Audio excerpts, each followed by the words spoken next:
नमस्कार स्टूडेंट, स्वागत है आपको अपने YouTube चैनल जूनियर एजुकेशन पर। आज अपन इस वीडियो में बात करेंगे कि जो BA, BSc, BCom, BBA, BCA second semester exam 2025 के लिए जो वैल्यू एडेड कोर्स है उसमें जो सब्जेक्ट है कौन सा, स्वच्छ भारत, उसके महत्वपूर्ण प्रश्न कौन कौन से रहेंगे, उनके आंसर कौन कौन से रहेंगे, वो अपन बात करेंगे। स्वच्छ भारत है, पर्सनालिटी डेवलपमेंट जो सब्जेक्ट है उसके इंपॉर्टेंट क्वेश्चन मैं डाल चुका हूं, तो आप लोग वहां से जाके यूट्यूब से जाके उनको देख लेना। जूनियर एजुकेशन पे इसी चैनल पे मिल जाएंगे आपको दोनों क्लासेस। स्वच्छ भारत, तो स्वच्छ भारत में साथियों यूनिट पहली रहती है इसमें इंट्रोडक्शन टू स्वच्छ भारत अभियान। पहली यूनिट आपकी सिलेबस की है कि इंट्रोडक्शन टू स्वच्छ भारत अभियान। तो अपन इसमें बात करेंगे, इसमें पहला क्वेश्चन कौन सा रहेगा, गांधीयन फिलोसफी ऑफ क्लीननेस। ठीक है, स्वच्छता का गांधीवादी दर्शन। तो स्वच्छता गांधीवादी दर्शन इस बात पर जोर देता है साथियों कि स्वच्छता केवल एक व्यक्तिगत स्वच्छता अभ्यास नहीं है, बल्कि व्यक्तिगत कल्याण और राष्ट्रीय प्रगति के लिए आवश्यक एक सामाजिक और नैतिक जिम्मेदारी है। यह शारीरिक स्वच्छता से आगे बढ़कर मानसिक और आध्यात्मिक शुद्धता को भी समाहित करता है तथा इसे स्वच्छता ईश्वरीयता के बाद आती है कि अवधारणा में जोड़ता है कि स्वच्छता ईश्वरीयता के बाद आती है, यह इसकी अवधारणा है। ठीक है, तो आप साथ साथ जैसे हम समझाऊं इनको समझिए और इनका स्क्रीनशॉट लेते चलिए। इसकी मत करना, एक भी वर्ड छूट गया तो फिर दिक्कत कर सकता है। स्वच्छ भारत का पूरा टॉपिक इस वीडियो में कंप्लीट आपको समझा दूंगा, तो आप लोग इसको पढ़ लेना। इसके अलावा कुछ पढ़ने की जरूरत नहीं है आप लोगों को। स्वच्छता के गांधीवादी दर्शन के प्रमुख पहलू कौन कौन से हैं? व्यक्तिगत तथा सार्वजनिक स्वच्छता। गांधी जी ने व्यक्तिगत स्वच्छता के महत्व पर बल दिया, जिसमें नियमित रूप से हाथ धोना, दांत साफ करना और स्नान करना जैसी आदतें शामिल थी। व्यक्तिगत में मतलब कि आप लोगों को हाथ धोना, दांत साफ करना तथा स्नान करना जैसी आदतें शामिल थी, ये भी स्वच्छता में आती है। उन्होंने सार्वजनिक स्वच्छता की भी वकालत की है तथा आसपास के वातावरण को साफ रखने, कूड़ा कचरा फैलाने से बचने, कचरे को उचित तरीके से निपटान करने की आवश्यकता पर बल दिया है गांधी जी ने। अगला है सामाजिक जिम्मेदारी। गांधी जी का मानना था कि स्वच्छता एक सामूहिक जिम्मेदारी है। उन्होंने सभी को सार्वजनिक स्थानों सहित अपने आसपास की सफाई में भाग लेने के लिए प्रोत्साहित किया। उन्होंने श्रम की गरिमा और समानता के महत्व प्रकाश डालते व्यक्तियों से सफाई कर्मी की भूमिका निभाने की भी वकालत की है। अगला पॉइंट है स्वास्थ्य और कल्याण से संबंध। गांधी जी के अनुसार स्वास्थ्य और अच्छे स्वास्थ्य के बीच सीधा संबंध पहचाना। उनका मानना था कि खराब स्वच्छता और स्वच्छता की कमी बीमारियों और सामाजिक बुराइयों को बढ़ावा देती है, कि अगर आपकी स्वच्छता नहीं होगी तो आप बीमारियां बढ़ेंगी। ये गांधी जी का मानना था, और मानना क्या था, रियली है बातें हैं। नैतिक और आध्यात्मिक महत्व। गांधी जी ने स्वच्छता को ईश्वरीयता के समान बताया है तथा इस बात पर बल दिया है कि आंतरिक स्वच्छता और बाहरी स्वच्छता जितनी हो उतनी ही महत्वपूर्ण है। कि जो आंतरिक स्वच्छता है ना, अपने मन की स्वच्छता है, बाहरी स्वच्छता जितनी ही महत्वपूर्ण है, तो अपने मन की स्वच्छता भी जरूरी है। सामाजिक मानदंडों की चुनौती। सामाजिक मानदंडों को चुनौती। गांधी जी ने इस धारणा को चुनौती दी है कि मेला ढोलना एक निम्न जाति का कार्य है, तब उन्होंने सभी कार्यों की गरिमाओं की वकालत की तथा स्वच्छता बनाए रखने में सभी की भागीदारी की आवश्यकता पर बल दिया। क्रियान्मुख दृष्टिकोण। गांधी जी ने जो उपदेश दिए उनका पालन भी किया, सफाई गतिविधियों में सक्रिय रूप से भाग लिया और दूसरों को भी ऐसा करने के लिए प्रोत्साहित किया। उन्होंने अपने लेखों और भाषणों के माध्यम से लोगों को स्वच्छता और उचित सफाई के महत्व के बारे में शिक्षित किया। सामाजिक सुधार फाउंडेशन। गांधी जी का स्वच्छता पर जोर सौंदर्य पर चिंता नहीं थी, यह सामाजिक सुधार और राष्ट्रीय प्रगति के लिए उनके व्यापक दृष्टिकोण की आधारशिला भी थी। स्वच्छ भारत अभियान की प्रेरणा। भारत सरकार द्वारा शुरू किया गया स्वच्छ भारत अभियान गांधी जी के स्वच्छता के दर्शन से प्रेरित है, जिसका लक्ष्य एक स्वच्छ और स्वच्छ भारत बनाना है। स्वच्छ और स्वस्थ भारत बनाना है।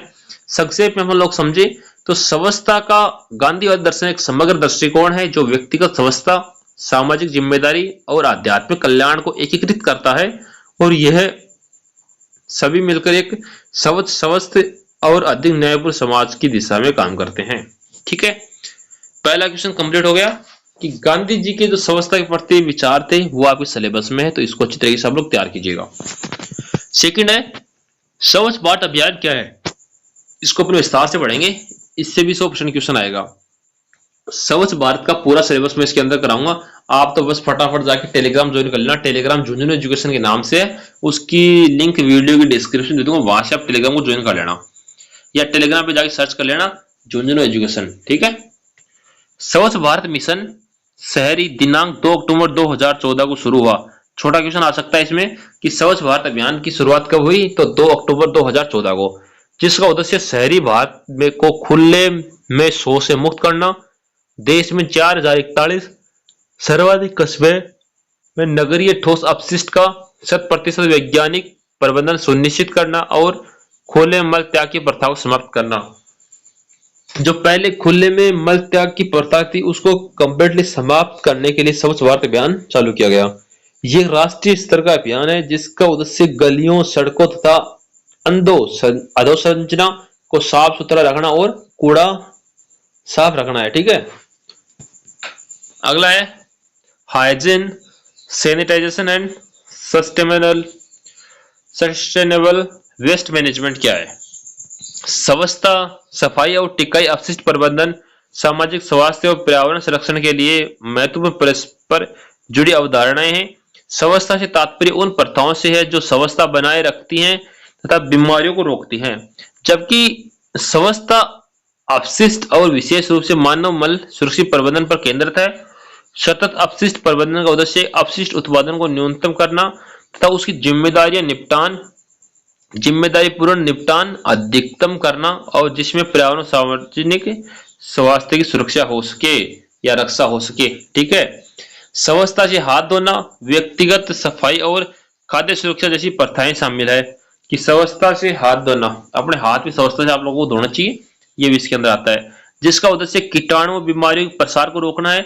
व्यक्तिगत और सामुदायिक कल्याण के लिए प्रभावी स्वच्छताएं प्रथाएं आवश्यक है। स्वच्छता में अपशिष्ट जल प्रबंधन और अपशिष्ट सहित अपशिष्ट के प्रबंधन की प्रणालियां हैं और प्रक्रियाएं शामिल ताकि पर्यावरण के प्रदूषण एवं बीमारी के प्रसार को रोका जा सके। यह भी शामिल है, क्या क्या शामिल है, मल प्रबंधन, मल संदूषण को रोकने के लिए मानव अपशिष्ट का सुरक्षित निपटान, खुले में आप लोग शौच नहीं करोगे तो मल प्रबंधन को रोका जा सकता है। अपशिष्ट जल प्रबंधन, जल जनित रोगों से बचने के लिए अपशिष्ट जल का उपचार और निपटान करना। ठोस अपशिष्ट प्रबंधन, ठोस अपशिष्ट पदार्थों का संग्रहण, परिवहन, उपचार तथा निपटान। सतत अपशिष्ट प्रबंधन, बुनियादी अपशिष्ट निपटान से आगे बढ़कर अपशिष्ट उत्पादन को न्यूनतम करने और निम्नलिखित रणनीतियों के माध्यम से संसाधन पुनर्प्राप्ति को अधिकतम करने पर भी ध्यान केंद्रित करता है। अगला है सर्वोत्तम उत्पादन के बिंदु पर अपशिष्ट को कम करना, पुनः उपयोग और पुनर्चक्रण, सामग्री को फेंकने की बजाय उसे दूसरा जीवन देना। कुछ चीजें ऐसी हैं जो आपकी वापस से काम आ सकती है, रिसाइकल करके आप उसको यूज कर सकते हो, ऐसी चीजों को भी ध्यान में रखना चाहिए। खाद बनाना, पोषक तत्वों से भरपूर मिट्टी बनाने के लिए जैविक अपशिष्ट का उपयोग करना। सुरक्षित निपटान, अवशिष्ट तथा अपशिष्ट के निपटान के लिए पर्यावरण की दृष्टि से उचित तरीकों का क्रियान्वयन। अंतर संबंध, स्वच्छता, सफाई और टिकाऊ अपशिष्ट प्रबंधन एक दूसरे से जुड़े हुए हैं। खराब स्वच्छता प्रथाओं से पर्यावरण प्रदूषण हो सकता है जिससे रोग संचरण का खतरा बढ़ सकता है, जबकि प्रभावी अपशिष्ट प्रबंधन से समग्र स्वच्छता और स्वास्थ्य में सुधार हो सकता है। स्वस्थ और टिकाऊ समुदाय बनाने के लिए इन तीनों को एकीकृत करने वाला समग्र दृष्टिकोण चाहिए। उदाहरण की बात करते हैं, हम उदाहरण देख लेते हैं इनको। भारत में स्वच्छ भारत मिशन ग्रामीण क्षेत्रों में स्वच्छता और सार्वजनिक स्वास्थ्य में सुधार के लिए स्वच्छता और अपशिष्ट प्रबंधन दोनों पर जोर देता है। ग्रामीण क्षेत्रों में भी स्वच्छता बनी रहती है स्वच्छ भारत अभियान से। टिकाऊ स्वच्छता प्रणालियां उपयोगकर्ता अनुभव से लेकर अपशिष्ट उपचार और पुनः उपयोग तक संपूर्ण अपशिष्ट चक्र पर विचार करें। जिसमें दीर्घकालीन पर्यावरण संरक्षण को बढ़ावा मिले।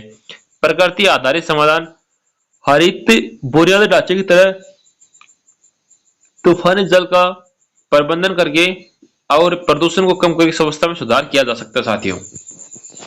यूनिट सेकंड, इंडिकेटर्स फॉर स्वच्छ भारत रूरल। जो ग्रामीण क्षेत्र है उसमें इंडिकेटर्स ऑफ स्वच्छ भारत यानी रूरल, ठीक है, ग्रामीण क्षेत्र।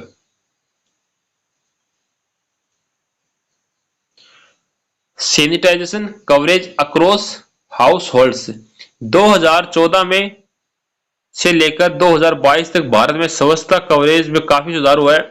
2014 में ग्रामीण क्षेत्रों में केवल 38.7% घरों में शौचालय थे, जबकि 2022 में यह संख्या बढ़कर 100% हो गई कि हर घर में शौचालय है। आपको ध्यान होना चाहिए 2022 में हर घर में शौचालय हो गया था।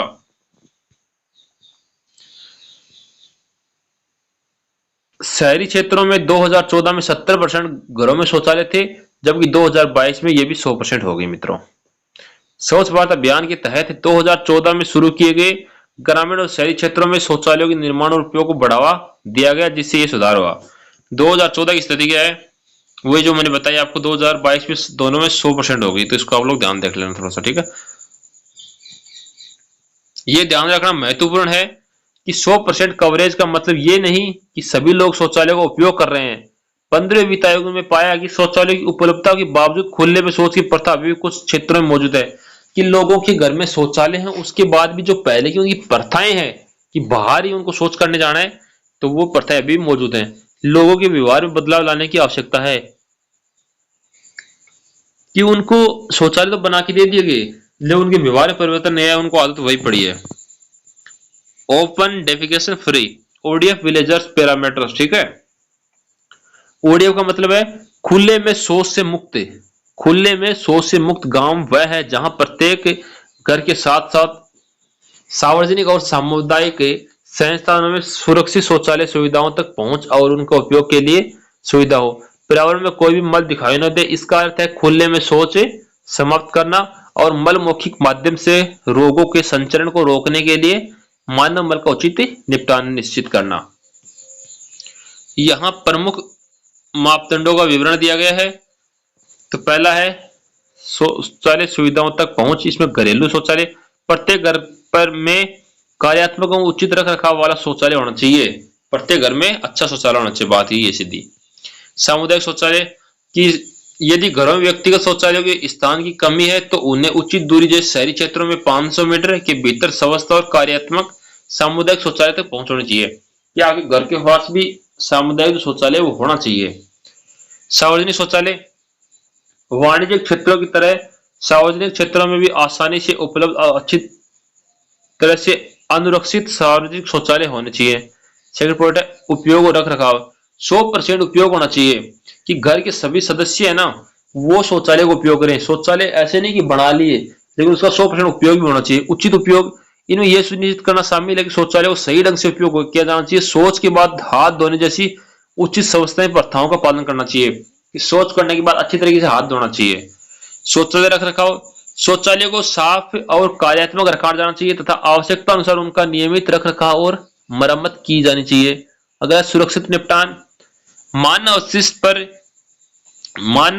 अपशिष्ट का निपटान सुरक्षित रूप से किया जाना चाहिए। आदर्शतः सेप्टिक टैंक और अन्य अनुमोदित प्रणाली में जो पर्यावरण प्रदूषण को रोकती है। मक्खी रोधी, शौचालय को इस प्रकार से डिजाइन और रख रखाव किया जाना चाहिए कि मक्खियां कचरे तक न पहुंच सके, जिसमें रोग संचरण का जोखिम न्यूनतम हो, क्योंकि जो मक्खियां अगर वहां पहुंचेगी तो फिर वो अलग अलग जगह घूमेंगी तो उससे रोग होगा, ठीक है। अगला है थर्ड पॉइंट है पर्यावरण स्वच्छता। कोई दृश्य मल नहीं। एक प्रमुख संकेत गांव के वातावरण में मल दिखाई नहीं देना चाहिए। स्वच्छता, गांव सामान्यतः स्वच्छ होना चाहिए, वहां कूड़ा कचरा कम से कम हो, गंदा पानी जमा न हो तथा खुले में कूड़ा न डाला जाए। कचरे का प्रबंधन, शौचालय सुविधाओं के अतिरिक्त ठोस एवं तरल अपशिष्ट जिसमें जैव निम्नीकरणीय एवं प्लास्टिक अपशिष्ट भी शामिल है के प्रबंधन की व्यवस्था भी होनी चाहिए। स्थिरता, नियंत्रण उपयोग, निरंतर निगरानी और सामुदायिक सहभागिता के साथ खुले में शौच से मुक्ति की स्थिति को समय के साथ बनाए रखने की आवश्यकता है साथियों। अगला पॉइंट है व्यवहार परिवर्तन। इसमें शौचालय के उपयोग और उचित व्यवस्थाएं प्रथाओं को बनाए रखने में निरंतर जागरूकता कार्यक्रम और सामाजिक भागीदारी शामिल है कि लोगों को जागरूक करना चाहिए कि आप लोग जो आपका शौचालय है उसका पूर्णतः उपयोग कीजिए। निगरानी और मूल्यांकन, खुले में शौच की मुक्ति की स्थिति की निगरानी के लिए तंत्र होना चाहिए जिसमें सामुदायिक आधारित निगरानी और स्वतंत्रता सत्यापन शामिल हो। अगला है ओडीएफ प्लस मॉडल की इंडिकेटर्स है। भारत में ओडीएफ खुले में शौच मुक्त, यानी आपका गांव खुले में शौच मुक्त नहीं है तो उसको आप ओडीएफ विलेज बोलेंगे, यस और नो, ठीक है।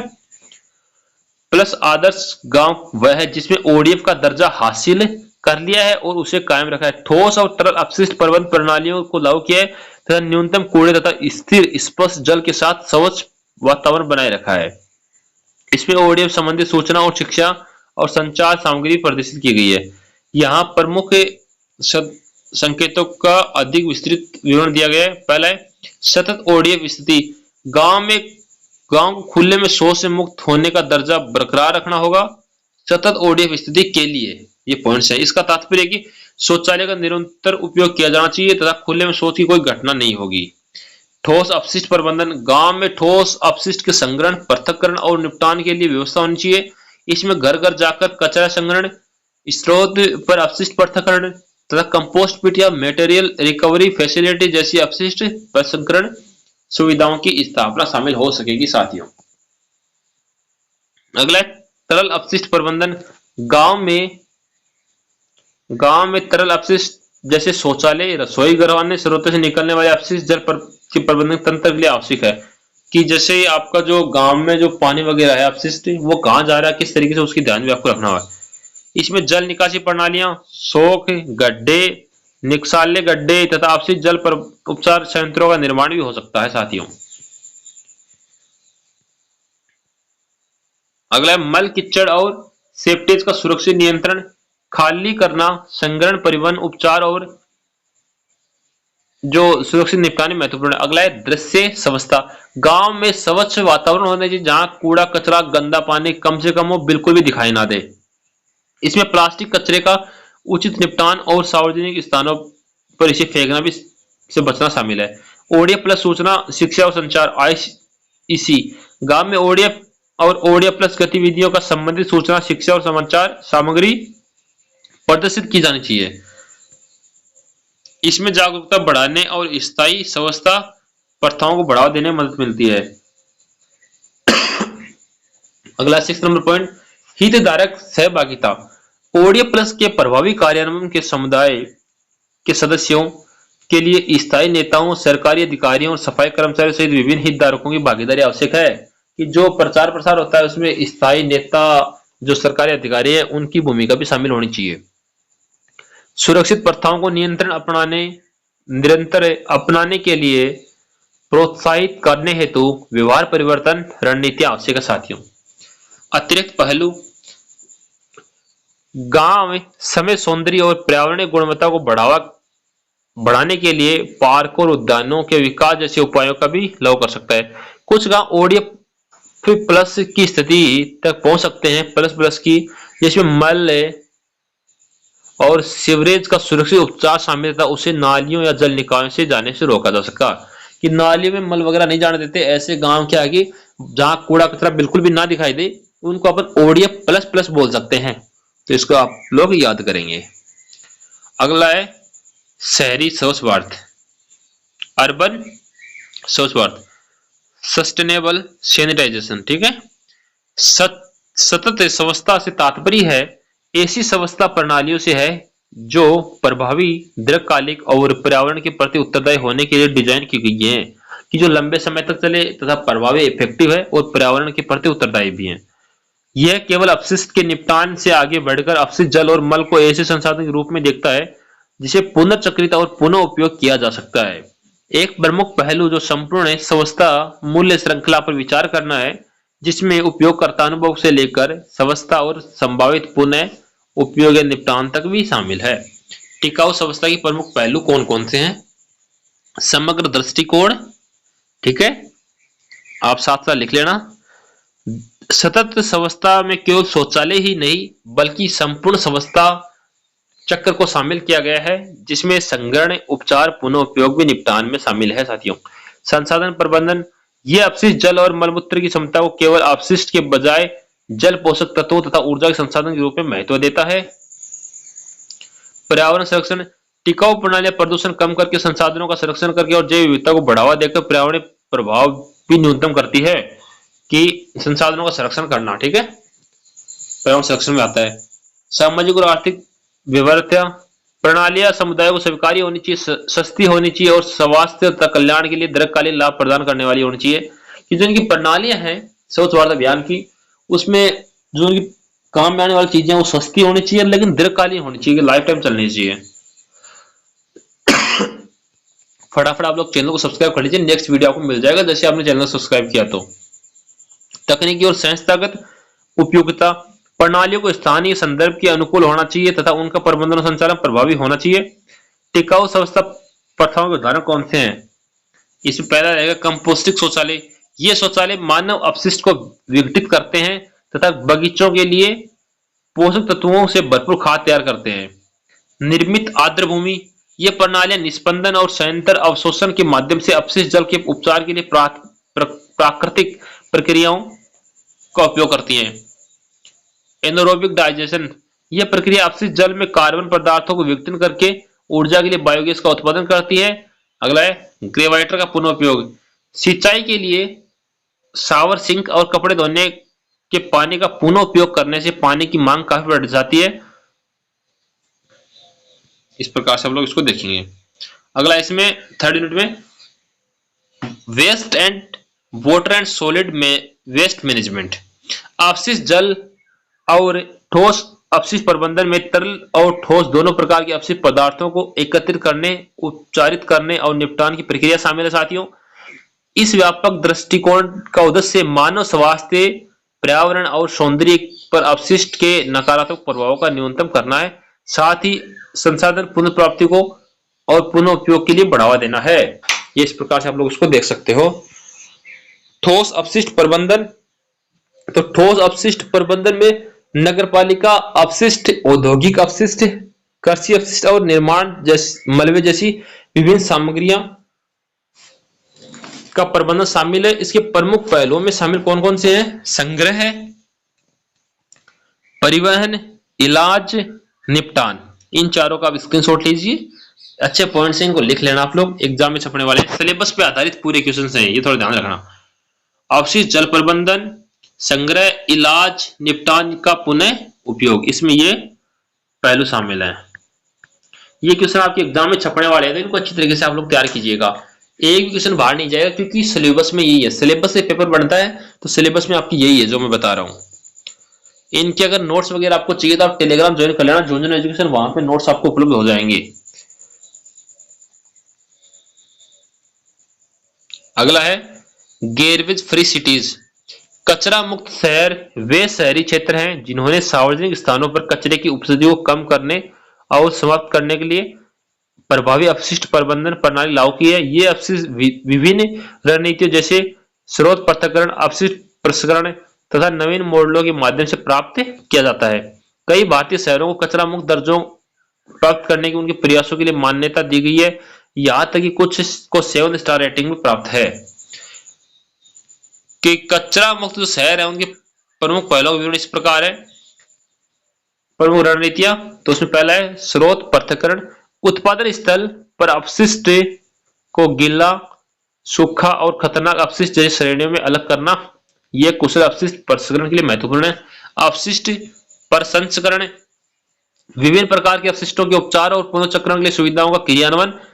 इसमें जैविक अपशिष्ट के लिए कंपोस्ट बनाना, पुनर्चक्रण योग्य पदार्थों के लिए सामग्री पुनर्प्राप्ति सुविधाएं तथा खतरनाक अपशिष्ट तथा सुरक्षित निपटान भी शामिल हो सकता है।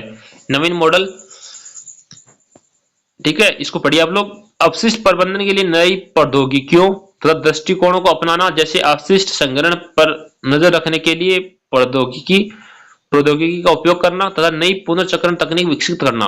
अगला पॉइंट है नई जागरूकता और भागीदारी, नई जन जागरूकता और भागीदारी।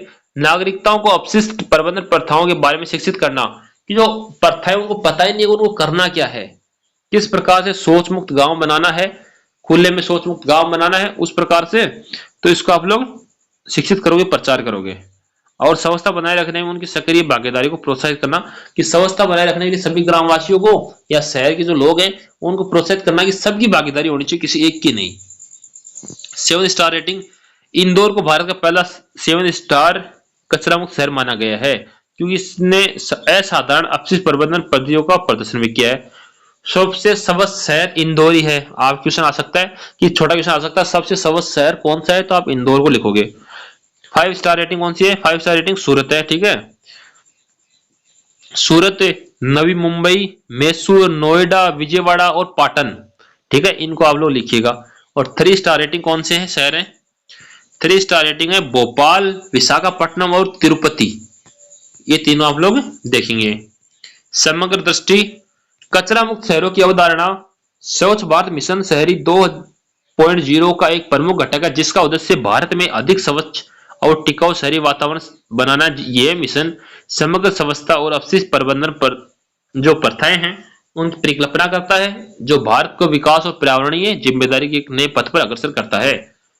अगला है यूनिट 4, चौथी यूनिट है प्रोस्पेक्ट्स एंड चैलेंजेस। दृष्टिकोण और धारणा क्या है? पहला क्वेश्चन इसमें रहेगा दृष्टिकोण और धारणा क्या, विस्तार से समझाइए। इस यूनिट का पहला क्वेश्चन ये रहेगा, तो इसका आंसर कैसे रहेगा? दृष्टिकोण और धारणा अलग अलग लेकिन परस्पर जुड़ी अवधारणाएं हैं जो मानव व्यवहार को महत्वपूर्ण रूप से प्रभावित करती है। धारणा वह है कि हम संवेदी जानकारी के आधार पर अपने आसपास की दुनिया की व्याख्या और समझ कैसे करते हैं। दृष्टिकोण किसी चीज के प्रति सकारात्मक नकारात्मक प्रतिक्रिया करने की सीखी हुई प्रवृत्ति है। कि दृष्टिकोण ये है कि किसी चीज के बारे में अपन क्या सोचते हैं, कि कोई चीज सही है गलत है, उसके बारे में क्या सोचते हैं, इसको अपन दृष्टिकोण बोलते हैं। मूलतः धारणा यह तय करती है कि हम चीजों को कैसे देखते हैं और दृष्टिकोण यह तय करता है कि कैसे हम कैसा महसूस करते हैं और उन पर कैसी प्रतिक्रिया देते हैं। धारणा की परिभाषा लिखेंगे अपन, प्रत्यक्षीकरण संवेदी जानकारी को व्यवस्थित करने, व्याख्या करने और समझने की प्रक्रिया है। कि किसी भी जानकारी को व्यवस्थित ढंग से उसके लिए अपन का नजरिया क्या है, उसकी व्याख्या अपन किस प्रकार से करते हैं और वो समझने की प्रक्रिया क्या है, उसको अपन धारणा बोलेंगे। इसमें यह शामिल है कि हम अपने पर्यावरण से उत्तेजनाओं का चयन, संगठन और व्याख्या कैसे करते हैं। साथियों, प्रभाव, हमारी धारणाएं पिछले अनुभवों, ज्ञान, विश्वासों तथा यहां तक कि हमारी वर्तमान भावनात्मक स्थिति से प्रभावित होती है। यदि किसी व्यक्ति को कुत्ते के साथ नकारात्मक का अनुभव हुआ है तो वह सभी कुत्तों को संभावित है कि खतरनाक मान सकता है। कि मान लो कोई इंसान है, उसको कभी किसी कुत्ते ने काट लिया तो वो सभी कुत्तों को बकवास मानेगा, बुरा मानेगा और हमेशा कुत्तों से दूर भागेगा, भले ही उस कुत्ते का वास्तविक स्वभाव कुछ भी हो। जरूरी भाग क्या है इसके लिए? धारणा के लिए प्रत्यक्षीकरण में यह चुनना शामिल है कि किस उत्तेजना पर ध्यान केंद्रित करना है और उत्तेजनाओं का एक सुसंगत चित्र को व्यवस्थित करना है, फिर उस चित्र का अर्थ समझाना है। अब नजरिया, दृष्टिकोण की अपन बात करेंगे। दृष्टिकोण को नजरिया बोलते हैं। इसकी परिभाषा क्या है? दृष्टिकोण किसी वस्तु, व्यक्ति या विचार के प्रति लगातार अनुकूल तथा प्रतिकूल तरीकों से प्रतिक्रिया करने में सीखी हुई प्रवृत्ति है। किसी वस्तु के प्रति पॉजिटिव तथा नेगेटिव चीजें सोचना ही दृष्टिकोण है। दृष्टिकोण व्यक्तिगत अनुभवों, सामाजिक प्रभावों और प्राकृतिक कारकों के संयोजन के आकार देता है। अब दृष्टिकोण के 3 घटक होते हैं, संज्ञानात्मक, भावात्मक, व्यवहारिक, ठीक है। इसका उदाहरण देखेंगे कि यदि किसी व्यक्ति का पुनर्चक्रण के प्रति सकारात्मक दृष्टिकोण है तो वह अपने घरेलू कचरों का लगातार पुनर्चक्रण कर सकता है और विश्वास कर सकता है कि यह पर्यावरण के लिए महत्वपूर्ण है और स्वच्छ घर में योगदान के बारे में अच्छा महसूस कर सकता है। धारणा और दृष्टिकोण के बीच संबंध क्या क्या है वो देखेंगे। धारणा दृष्टिकोण से पहले आती है साथियों। किसी स्थिति या वस्तु के बारे में हमारी धारणाएं अक्सर हमारे दृष्टिकोण का आधार बनती हैं। दृष्टिकोण धारणा को प्रभावित कर सकते हैं। एक बार जब हम कोई दृष्टिकोण बनाते हैं तो यह इस बात को प्रभावित कर सकता है कि हम बाद में आने वाली सूचना और परिस्थितियों का किस प्रकार देखेंगे। उदाहरण, यदि किसी व्यक्ति का किसी विशेष राजनीतिक दल के प्रति नकारात्मक दृष्टिकोण है तो उसके द्वारा उस दल के संबंधित समाचारों की व्याख्या नकारात्मक रूप से करने में अधिक संभावना होगी, भले ही तथ्य तटस्थ रूप से प्रस्तुत किए गए हों। ओके, इस एग्जांपल को आप लोग समझिए कि किसी पॉलिटिकल पार्टी के प्रति किसी व्यक्ति की नकारात्मक सोच है तो उसकी फिर नकारात्मक सोच ही रहेगी। उसकी वो नकारात्मकता के रूप में ही व्याख्या करेगा, चाहे वो कैसा भी पार्टी हो। अंतर्गुथित धारणा और दृष्टिकोण एक दूसरे से घनिष्ठ रूप से जुड़े हुए और एक सतत चक्कर एक दूसरे के रूप में प्रभावित हो सकता है। अगला इसमें operational and financial issues of स्वच्छ भारत अभियान। भारत में साफ सफाई और स्वच्छता में सुधार लाने में महत्वपूर्ण प्रगति के बावजूद स्वच्छ भारत अभियान के परिचालन एवं वित्तीय चुनौतियों का सामना करना पड़ा है। इसमें बुनियादी ढांचे के रखरखाव, शौचालय के उपयोग के प्रति व्यवहारिक प्रतिरोध, शहरी क्षेत्रों में ठोस अपशिष्ट प्रबंधन तथा निरंतर वित्त पोषण की आवश्यकता जैसे मुद्दे शामिल है। सॉरी, मतलब समझाना चाहता है कि स्वच्छ भारत अभियान था उसमें वित्त की कमी थी, पैसों की कमी को इस प्रकार से समझा रहा है। ये भी आपके सिलेबस में है, ठीक है। इसके अतिरिक्त कार्यक्रम की दीर्घकालीन स्थिरता सुनिश्चित करना और विभिन्न क्षेत्रों में स्वच्छता तक पहुंच असमानता को दूर करना भी प्रमुख चिंताएं बनी हुई है। प्रमुख चिंताएं व्यवहारिक प्रतिरोध थी, बुनियादी ढांचे का रखरखाव था। आप इनकी स्क्रीनशॉट लीजिए, मैं धीरे धीरे स्क्रॉल कर रहा हूं और आपको मुख्य पॉइंट्स बता रहा हूं, आप लोग इनका स्क्रीनशॉट ले लीजिए। शहरी अपशिष्ट प्रबंधन, दूरस्थ क्षेत्रों तक पहुंच, निगरानी तथा मूल्यांकन, और वित्तीय चुनौतियां क्या क्या थी वो देखेंगे अपन। वित्त पोषण, स्थिरता, संसाधनों का आवंटन, निजी क्षेत्र की भागीदारी। इस निजी क्षेत्र की भागीदारी को अपन समझेंगे तो निजी क्षेत्र में अधिक निवेश और कॉरपोरेट सामाजिक उत्तरदायित्व पहल को प्रोत्साहित करने में सरकारी वित्त पोषण बढ़ाने में मदद मिल सकती है। लागत प्रभावशीलता, संचालन और रखरखाव। अगला है क्वेश्चन इसमें, मॉनिटरिंग एंड सुपरविजन ऑफ स्वच्छ भारत अभियान। स्वच्छ भारत अभियान या स्वच्छ भारत मिशन प्रगति पर नजर रखने और प्रभावी कार्यान्वयन सुनिश्चित करने के लिए बहुस्तरीय निगरानी और पर्यवेक्षण प्रणाली का उपयोग करता है। इसमें केंद्रीय, राज्य, जिला तथा स्थानीय स्तर पर विभिन्न समितियों के साथ साथ स्वतंत्र मूल्यांकन और तकनीकी प्लेटफॉर्म भी शामिल है। साथियों, निगरानी और पर्यवेक्षण तंत्र केंद्रीय स्तर पर, ठीक है, केंद्रीय स्तर पर कौन रहेगा? आवास तथा शहरी मंत्रालयों का जो मामलों का मंत्रालय वह रहेगा, तथा पेयजल एवं स्वच्छता विभाग। ओके, राज्य स्तर पर कौन करता है इनकी निगरानी? केंद्रीय दिशा निर्देशों के अनुरूप संचार रणनीति तथा क्षमता निर्माण पहलों सहित राज्य विशिष्ट योजनाओं को विकसित करने के लिए कार्यान्वयन करने के लिए राज्य महत्वपूर्ण भूमिका निभाते हैं। जिला स्तर पर भी इनकी भूमिका रहती है, ठीक है। जिला स्तरीय समीक्षा तथा निगरानी समितियां इनका ध्यान रखती है। स्थानीय स्तर पर कौन रखता है? तो शहरी क्षेत्रों में नगर आयुक्त या कार्यकारी अधिकारी अपने क्षेत्र में अपने कार्यक्रम की गतिविधियों को देखता है। कौन देखता है? नगर आयुक्त। स्वतंत्र मूल्यांकन, तृतीय पक्ष एजेंसियां विभिन्न पहलों की प्रगति और स्थिति को मान्य करने के लिए सहयोग से मूल्यांकन करती है तथा मिशन के प्रभावशीलता और स्वतंत्रता में फीडबैक प्रदान करती है। तकनीकी प्लेटफॉर्म, विशिष्ट निगरानी कौन कौन सी है? शौचालयों का निर्माण, कचरे का प्रबंधन, इन पे निगरानी रखते हैं वो कि शौचालय बने नहीं बने, हर घर में शौचालय है नहीं है, कचरे का प्रबंधन हो रहा नहीं हो रहा, इन पे निगरानी रखते हैं। सामुदायिक भागीदारी की स्वच्छता और सफाई को लेकर सामुदायिक लोगों की भागीदारी है कि नहीं है, क्या कोई इंसान अकेला तो नहीं लगा हुआ या पूरे समाज उसमें अपना योगदान दे रहा नहीं दे रहा, ये सारी निगरानी करते हैं वो लोग। व्यवहार परिवर्तन, स्वच्छता तथा स्वास्थ्य प्रथाओं के प्रति व्यवहारिक परिवर्तन को बढ़ावा देने के प्रयासों की निगरानी, कि जो स्वच्छता तथा स्वास्थ्य प्रथाएं हैं उनके प्रति व्यवहारिक जो परिवर्तन उसको बढ़ावा देना। डेटा संग्रहण और विश्लेषण, नियमित समीक्षाएं, रेगुलर समीक्षा होनी चाहिए। एक डेट फिक्स हो कि इस तारीख को अपन समीक्षा करेंगे कि कितनी सफाई हुई है, कहाँ सफाई हो रही है नहीं हो रही, कौन से क्षेत्र में सफाई हो रही है नहीं हो रही, ठीक है। प्रदर्शन मूल्यांकन, जवाबदेही और प्रभावशाली सुनिश्चित करने के लिए सरकारी एजेंसियां, स्थानीय निकायों, सामुदायिक समूह सहित विभिन्न हितधारकों का प्रदर्शन का मूल्यांकन करना। जन जागरूकता अभियान, स्वच्छता और सफाई के महत्व के बारे में जागरूकता बढ़ाने, सार्वजनिक भागीदारी को प्रोत्साहित करने और व्यवहारिक परिवर्तन को बढ़ावा देने के लिए संचार रणनीतियां लागू है।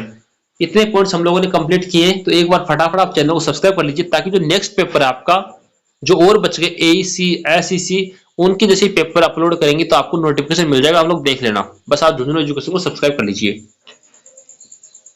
कम्युनिटी मोबाइलाइजेशन, ठीक है। सामुदायिक लामबंदी समुदाय के सदस्यों को आवश्यकताओं, संसाधनों और समाधानों की पहचान करने, भागीदारी को बढ़ावा देने और सकारात्मकता परिवर्तन लाने के लिए शामिल करने की प्रक्रिया है।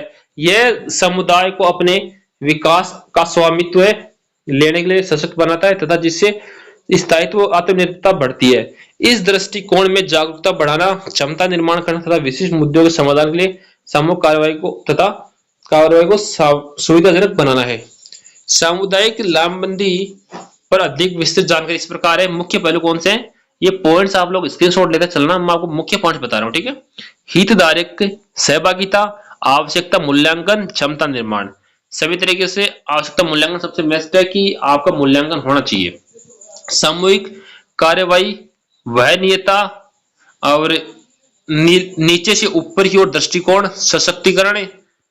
आगे स्कूल विकास, स्वास्थ्य पहल, ठीक है, स्वास्थ्य पहल हो गया।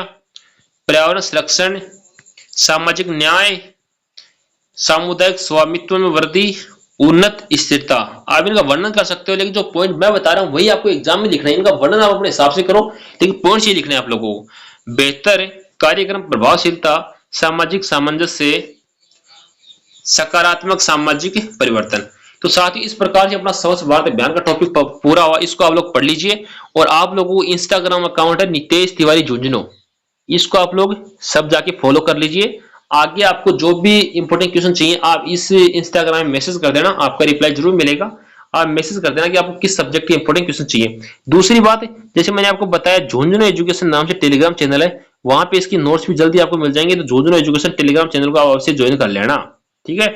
इस चैनल को आप लोग ज्वाइन कर लेना। और इस चैनल जैसे YouTube चैनल पे आप लोग वीडियो देख रहे हो तो इसको आप सब्सक्राइब कर लेना, ताकि जैसे मैं नेक्स्ट वीडियो अपलोड करूंगा आपके पास नोटिफिकेशन आ जाएगा और आपको अलग अलग जगह भटकना नहीं पड़ेगा और आप डायरेक्ट क्वेश्चन देख सकते हो। धन्यवाद साथियों, सभी बच्चों तक ये वीडियो शेयर कर दीजिए ताकि सभी की हेल्प हो जाए जिनका स्वच्छ भारत अभियान का पेपर है, स्वच्छ भारत का पेपर है। धन्यवाद।